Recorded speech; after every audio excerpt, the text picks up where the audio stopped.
noite, quero convidar você a abrir comigo o Evangelho de João, capítulo de número 8. Evangelho de João, capítulo de número 8. Enquanto você encontra, quero deixar aqui o meu agradecimento ao meu Deus, por mais uma vez podermos estar aqui, adorando. É o terceiro ano que estamos aqui, Congresso do Cimiso. Para nós é uma honra, uma alegria poder retornar aqui a esse lugar. Pastor Moura, obrigado, pastor, pela confiança, pela oportunidade de poder estar junto aqui, é um prazer.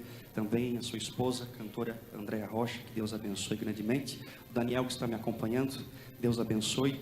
E a minha esposa esse ano não pôde estar comigo, mas ela faz parte do meu ministério, o Ministério Rafael, e Daliane é um ministério de palavra e de louvor. A gente prega a palavra e também louvo, mas nesta feita minha esposa não está comigo, mas está nos acompanhando aqui essa noite, amém? Vamos ler a palavra de Deus, João capítulo de número 8, que diz assim a palavra do Senhor: Jesus, entretanto, foi para o Monte das Oliveiras, de madrugada voltou novamente para o templo, e todo o povo ia ter com ele, e assentados ensinava. Os escribas e os fariseus trouxeram à sua presença uma mulher surpreendida em adultério, e fazendo-a ficar de pé no meio de todos, disseram a Jesus: Mestre, esta mulher foi apanhada em flagrante adultério, e a lei nos manda, Moisés, que tais mulheres sejam apedrejadas. Tu, pois, o que dizes? Isto diziam eles, tentando para terem de que o acusar. Mas Jesus, inclinando-se, escrevia na terra com o dedo. E como insistissem na pergunta, Jesus se levantou e lhes disse: aquele que dentre vós estiver sem pecado, que seja o primeiro a atirar a pedra. E tornando a inclinar-se, continuou a escrever no chão. Mas ouvindo eles esta resposta, e acusados pela própria consciência, foram se retirando um, a começar pelos mais velhos até os últimos, ficando só Jesus e a mulher no meio onde estava. E erguendo-se Jesus, e não vendo ninguém mais além da mulher, perguntou-lhe: mulher, onde estão os teus acusadores? Ninguém te condenou? Respondeu ela: ninguém, Senhor. Então lhe disse Jesus: nem tampouco eu te condeno, vai e não peques mais. Até aqui a leitura. Pode tomar o teu assento, glorificando o nome do Senhor Jesus Cristo aqui nesse lugar. Meus amados irmãos, o Espírito Santo de Deus sentou no meu coração esta mensagem aqui nessa noite, um texto que nos mostram a sagacidade dos fariseus, de modo que para que eles conseguissem os seus objetivos, os seus intentos, eles não tinham o menor escrúpulo em utilizar-se das pessoas, em usar as pessoas. Eles não amavam as pessoas, eles não estavam interessados na história das pessoas. E aqui uma mulher é pega em flagrante adultério e está prestes agora a ser apedrejada, morta, sentenciada. E observe que adultério não é um tipo de pecado que uma pessoa comete sozinho. Não tem como você cometer esse pecado de forma isolada, alguém teria que estar junto. Onde, pois, estava o homem que também estava cometendo pecado juntamente com esta mulher? Este homem não é mencionado, não é estranho, não é algo surpreendente. Como que deixaram este homem escapar? E nós vamos entender algo aqui dentro desse texto, que a verdadeira intenção dos homens que trouxeram aquela mulher perante Jesus era simplesmente um pretexto para tirar Jesus de cena. Eles não estavam interessados na justiça de Deus, na lei de Deus. Eles simplesmente queriam parar o ministério de Jesus. Eles estavam incomodados com a pregação de Jesus, e por isso o intento deles simplesmente era parar a mensagem de Jesus. Então nós vamos perceber que eles tentaram deixar Jesus sem uma saída naquele momento, porque naquele tempo somente o Império Romano é que poderia condenar alguém à morte. Então, se Jesus dissesse assim, ela tem que ser apedrejada, então eles diriam: prendam a Jesus, porque ele está desrespeitando a autoridade do governo romano. Por sua vez, se Jesus dissesse assim, soltem esta mulher, eles diriam assim: este homem homem não respeita a lei, ele não é um verdadeiro profeta, ele não é um homem de Deus, a mensagem dele não está compatível com a lei e com a palavra de Deus, e eles tentam encurralar a Jesus e deixar Jesus sem saída. Mas eu vou entender algo através do texto, é que nunca ninguém deixou Jesus sem saída. Deixa eu falar para você, nem a morte encurralou Jesus e deixou ele sem saída. E quando alguém pensa que vai tentar deixar Jesus sem saída, quando alguém pensa que vai encurralar o teu ministério, a tua chamada, a palavra de Deus nos mostra que através do Espírito Santo, através da graça que sobre ele é manifestada, Jesus ele abre uma porta de oportunidade para manifestar a sua sabedoria, a sua glória, o seu poder. E deixa eu profetizar sobre nós aqui esta noite, há uma porta de oportunidade neste lugar, e ele começa a manifestar a glória dele neste lugar. Quem está recebendo esta palavra da parte de Deus, nós não vamos vir por uma reunião como esta sem que nós venhamos conhecer e ver o poder de Deus aqui manifestado. Eles tentam deixar Jesus sem saída, mas Jesus neste momento, ele vai demonstrar que sobre a vida de uma pessoa que tem uma história destruída, uma história desamparada, é possível uma mudança e uma transformação. Jesus vai nos mostrar que é possível tirar um homem da sarjeta. Jesus vai mostrar que é possível sim transformar a vida de uma pessoa que vive na imoralidade, uma pessoa que vive na promiscuidade, na prostituição. Jesus está nos mostrando aqui esta noite que é possível sim, e ele tem o poder de transformar o quadro de história e o quadro na vida de pessoas. Quantos acreditam nisto aqui esta noite? Não importa a forma que você chegou aqui, importa aquilo que Jesus vai fazer na sua vida e na sua história, porque ele está dizendo para você: eu posso mudar a sua história, eu posso mudar o rumo e o quadro da tua história. Quem acredita nisso, levante a sua mão e glorifique o nome do Senhor Jesus. A lição do texto, ela é muito simples, porque a lição é que todos nós somos pecadores, ou seja, não existe ninguém melhor do que ninguém. Todos nós somos falhos e somos pecadores. A lição é simples, mas ao mesmo tempo, muitas vezes não é compreendida pelas pessoas. Muitas pessoas não entendem a lição simples do Evangelho. Por quê? Ao tempo que a palavra de Deus vai dizer que todos nós somos pecadores, existem pessoas que pensam assim: mas eu não sou tão ruim assim, eu não sou tão pecador assim, eu não mato, eu não roubo, eu não faço isto, eu não faço aquilo, então eu sou melhor do que muita gente, eu sou honesto, eu pago as minhas contas em dia. Não é verdade? Tem gente que pensa que é melhor do que os outros, e na verdade parece que se apresenta uma teologia como se Deus separasse as pessoas em duas classes: de um lado os pecadorzão, os pecados graúdos, os pecados graves, e do outro lado os pecados pequenos, pecados leves, como se fosse mais fácil Deus perdoar esse do que Deus perdoar aquele.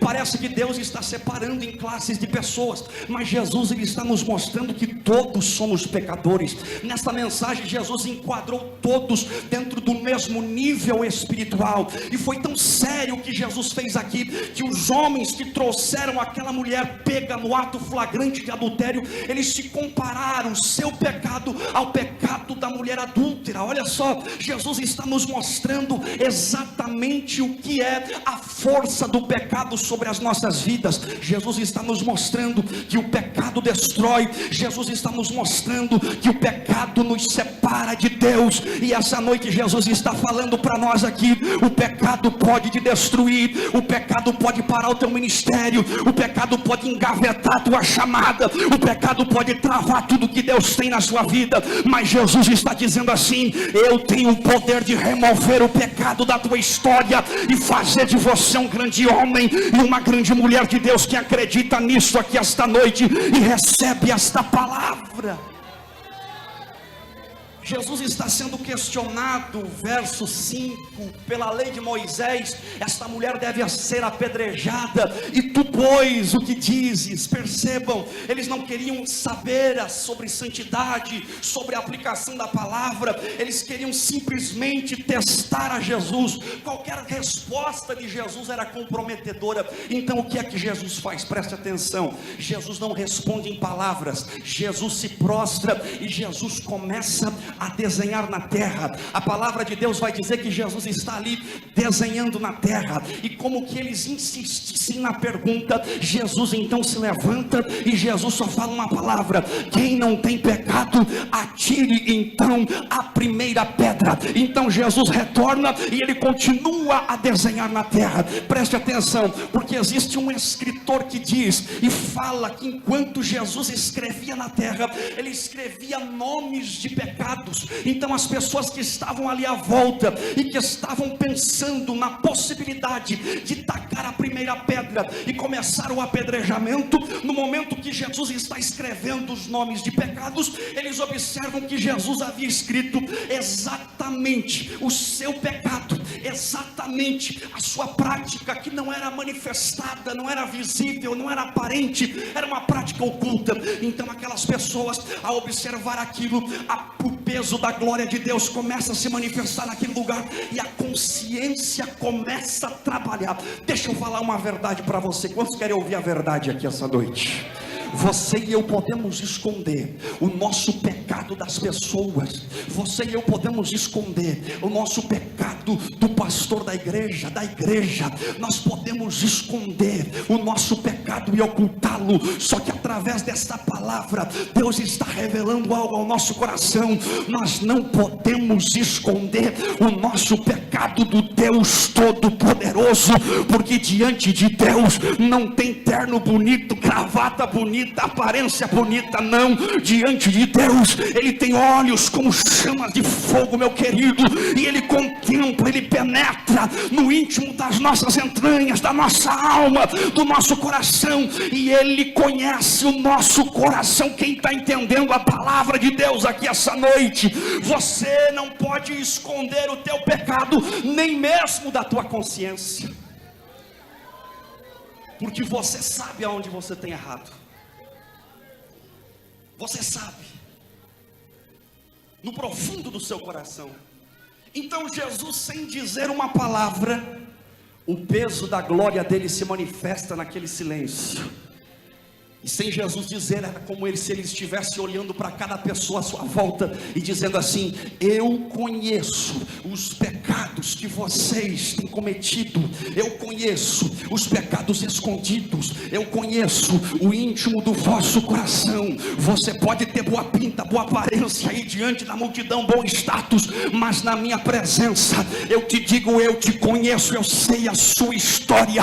E deixa eu falar para você, quando a palavra de Deus nos confronta, é aí que você precisa da glória a Deus. Quando a palavra de Deus te toca, é porque ela quer mudar a tua história, é porque ela quer mudar a tua vida, é porque ela quer transformar você e tirar você da situação que você está vivendo.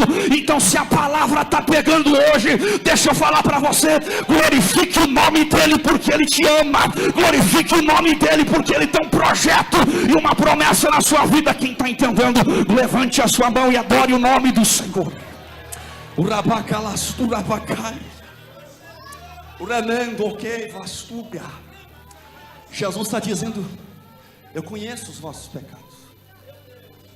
Eu fico imaginando, e eu vou tentar exemplificar para você. Imagine se hoje, numa reunião como essa, Deus pegasse os nossos pecados, Deus nos escolhesse aqui essa noite, Ele botasse os nossos pecados num telão, e Ele expusesse as nossas práticas do oculto. Eu imagino que teria pessoas que iam querer cavar um buraco aqui para se esconder, ou iriam querer se descabelar, para não expor aquilo que faz no oculto. Deus conhece a nossa história.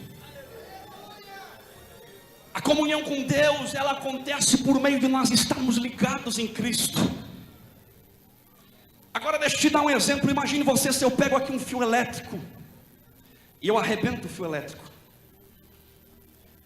Se eu arrebentar esse fio elétrico e eu distanciar ele a 1 quilômetro de distância, deixa eu perguntar para você, vai passar energia? Não passa, né? Agora, se eu pegar esse fio elétrico e deixar ele a 1 milímetro de distância, passa energia ou não passa? A 1 centímetro, passa energia? Não passa. Não tem contato. Já viu um mau contato como é? Então deixa eu falar uma verdade para você. Não importa a distância da separação. Não importa a distância da separação. Se está separado, não está ligado em Cristo. Se está separado, essa noite precisa se conectar com Ele. Se está separado, essa noite, não importa a distância, precisa se conectar com o Espírito de Deus. Precisa se conectar com a glória de Deus, para você essa noite poder adorar a Ele e glorificar o nome dEle. Não importa se você interpreta pecadão ou pecadinho, importa que você precisa se arrepender e se ligar a Cristo esta noite. Quantos querem estar conectado? Quantos querem estar ligado nesta noite? Então conecta com o céu e comece a adorar a Ele neste lugar.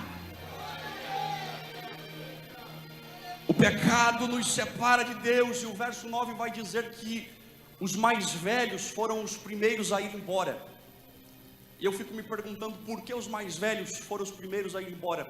Justamente os presbíteros, os bispos das sinagogas, que deveriam ter trazido aquela mulher, eram que eles foram embora primeiro. E eu vou entender uma coisa: quando a gente vai ficando mais idade, a gente vai mudando o nosso espírito, e a gente acaba que a gente fica mais impaciente, né? Quando as outras pessoas erram, a gente não tem mais tanta paciência, já tem aquela fila, né, prioritária para a gente, né, com o passar do tempo.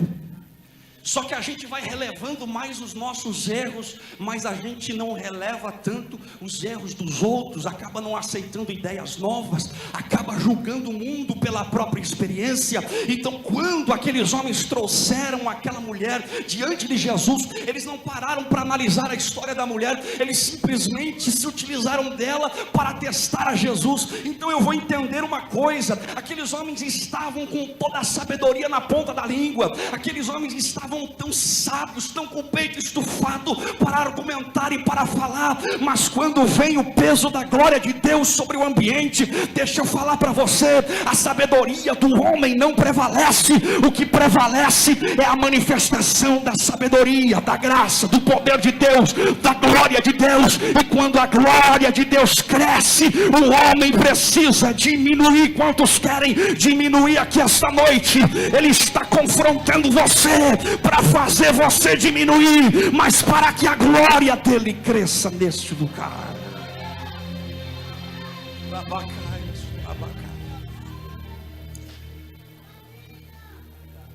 Aleluia.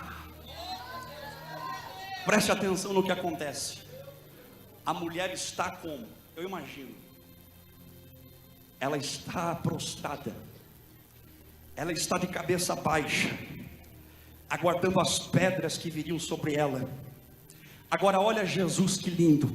Jesus se eleva ao mesmo nível da mulher. Ele está no chão, desenhando na terra. Aquela mulher não está vendo nada, porque ela simplesmente está aguardando a morte. Jesus diz: quem não tem pecado atire a primeira pedra. As pessoas começam a sair daquele lugar, um a um. E então a palavra de Deus vai descrever que Jesus, quando ele observa, não havia mais ninguém naquele ambiente. Então Jesus pergunta para aquela mulher: aonde estão os teus acusadores? Ninguém te condenou, mulher? E ela: não, ninguém me condenou. Aonde estão os teus acusadores? Quando a mulher levanta a sua cabeça, ela vê que não havia mais ninguém naquele lugar. Qual a primeira atitude de uma pessoa que estava prestes a morrer? Seria escapar daquele lugar. Mas por que a mulher fica com Jesus? Por que a mulher não foge naquele momento? Sabe por quê?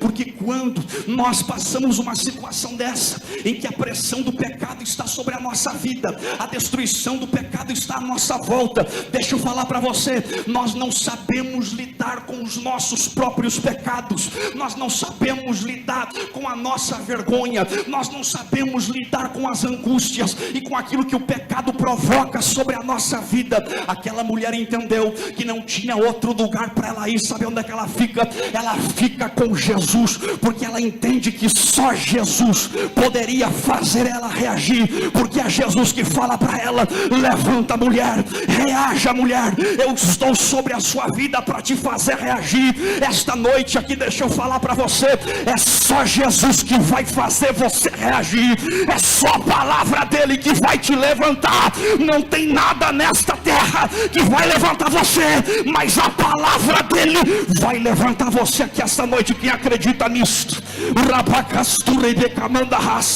Então não sai da presença dele, os teus acusadores serão envergonhados, e Jesus vai olhar para você e vai dizer: eu tenho projeto, eu tenho plano na tua história. Ninguém vai acabar com você. Jesus está pronto a dar uma segunda chance. Jesus está pronto a perdoar e transformar aquela história. Então Jesus diz: vai e não peques mais. Tem pessoas que usam esse texto para justificar os seus pecados. Tem pessoas que usam esse texto para dizer: então se Jesus perdoa, eu posso pecar à vontade, né? Jesus vai sempre perdoar. Mas Jesus está dizendo assim: vai e não peques mais. Sabe qual é a diferença entre a prática do pecado e a prática do pecado e o pecado na vida de um crente? Porque o crente não pode dizer que ele não peca, senão ele seria mentiroso. Não é assim? É assim. Só que o que é prática do pecado? Prática do pecado é recorrência. Prática do pecado é aquilo que se repete, se repete, se repete. Prática do pecado é aquilo que você planeja. Prática do pecado é aquilo que está programado na sua vida, e você pensa: amanhã eu vou pecar assim, assim, assim, assim. Sabe o que significa a prática do pecado? Prática do pecado significa caminho largo leva à perdição e condenação eterna. Prática do pecado não é coisa de crente, não. Sabe o que acontece na vida do crente? O evangelista João, no capítulo 2, na sua primeira carta, ele vai dizer assim: meus filhos, não pequeis. Vocês não têm autorização nem licença para pecar, vocês não podem pecar. Agora tem uma coisa: se alguém pecar, se acontecer um acidente de percurso não programado, não planejado, não tem problema não. Sabe por quê? Porque há um advogado, Jesus Cristo, mediador. Há um advogado que vai advogar a sua causa. Quem está entendendo a palavra de Deus aqui hoje? Você tem um advogado que está defendendo a sua causa e está mudando, revertendo o quadro da tua história aqui neste lugar.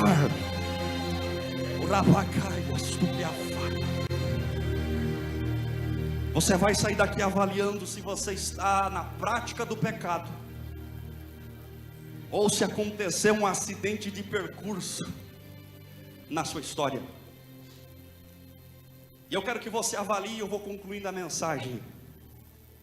Qual a diferença entre os homens mais velhos que aqui estavam e a mulher pecadora? Os homens mais velhos vão embora porque o peso da glória de Deus mexeu no íntimo. Eles vão embora, mas depois eles retornam murmurando e reclamando: Jesus, você fez isso mesmo? Você dispensou essa mulher aí, não condenou ela? Jesus, você está de brincadeira, você não aplicou a lei, Jesus. Quem é você, Jesus, para fazer isso que você fez? Qual é a autoridade que você tem? Você está falando de você mesmo, você não está falando a palavra verdadeira. E Jesus começa a ensinar outras lições, e aqueles homens não querem mais ouvir a palavra de Jesus, porque eles não estavam entendendo, estavam querendo argumentar com Jesus, discutir com Jesus, falar com Jesus, aquilo que Jesus estava fazendo, como se Jesus fosse o errado da história. Mas olha o que acontece com aquela mulher. Aquela mulher é perdoada, aquela mulher é transformada, e a mulher não vai mais discutir com Jesus, mas ela vai para a sua casa desfrutar do perdão, da glória, da transformação, do poder de Deus na sua vida. Deixa eu perguntar para você essa noite: o que você veio fazer nesse lugar? Você veio argumentar? Você veio criticar? Você veio aqui para observar alguma coisa? Ou você veio aqui para desfrutar da glória de Deus sobre a sua vida? Quantos vieram desfrutar do poder de Deus? Então você você comece a adorar com liberdade nessa noite. Se coloque de pé, porque eu quero profetizar que sobre este lugar vem o peso da glória de Deus, e você pode desfrutar da unção que Ele reparte aqui essa noite, da unção que Ele derrama sobre este lugar. Jesus está falando para você: eu estou pronto para mudar a tua história, eu estou pronto para mudar o quadro da tua situação, da tua casa e da tua família. Eu não sei como você pode estar vivendo hoje aqui. Quem sabe você entrou aqui hoje, mas não está vivendo a promessa de Deus na tua história. Quem sabe você entrou aqui hoje, mas não está vendo o poder de Deus sobre a sua vida. Mas eu quero, assim como Jesus aqui essa noite, ser um profeta sobre a sua vida, transmitindo a palavra de Deus e dizer para você: venha viver a promessa. Venha viver a promessa, venha viver aquilo que Ele te chamou para você viver, venha viver aquilo que Ele te chamou, que Ele te escolheu desde o ventre da tua mãe. Eu me lembro quando eu tinha 13 anos de idade, o Espírito de Deus falou comigo. Quando o Espírito Santo falou comigo aquela noite, Ele disse para mim: eu tenho um chamado na sua vida, eu vou te dar uma porção, eu vou te dar uma unção, eu vou te levantar nesta terra. Aquela palavra falou tão forte no coração daquele adolescente, que não entendeu muito bem o que era exatamente aquela palavra, mas naquela noite o meu coração se alegrou, e eu passei a noite sonhando o que Deus poderia fazer na minha vida. Essa noite Deus quer resgatar sonho neste lugar. Essa noite você vai retornar para sua casa sonhando naquilo que Deus pode fazer sobre a sua vida. Quem acredita nisto esta noite? Rabai, talvez tu me negamanda rastra. Grande a promessa, grande a promessa. Nada está acabado. Quero que você feche os teus olhos. Quero que você levante as tuas mãos ao céu neste momento para receber. Senhor Jesus, Pai de toda eternidade, eu sei que a tua palavra confrontou, eu sei que a tua palavra falou no íntimo aqui esta noite. Eu sei que de alguma forma o Senhor está transformando vidas que chegaram aqui hoje, Senhor, arrasada, que chegaram aqui hoje ao ponto de serem apedrejadas, destruídas, mortas, sentenciadas, mas o Senhor que muda o quadro da história está aqui. Então vai ao encontro desse crente nesta noite e vai mudando o quadro da história dele, vai mudando o quadro e o rumo desta história. E eu profetizo que neste momento a tua glória e o peso da tua glória paire sobre este ambiente, derramando a tua unção e levantando com poder e com glória, em nome de Jesus. Assim eu profetizo para a tua glória, Jesus. Amém.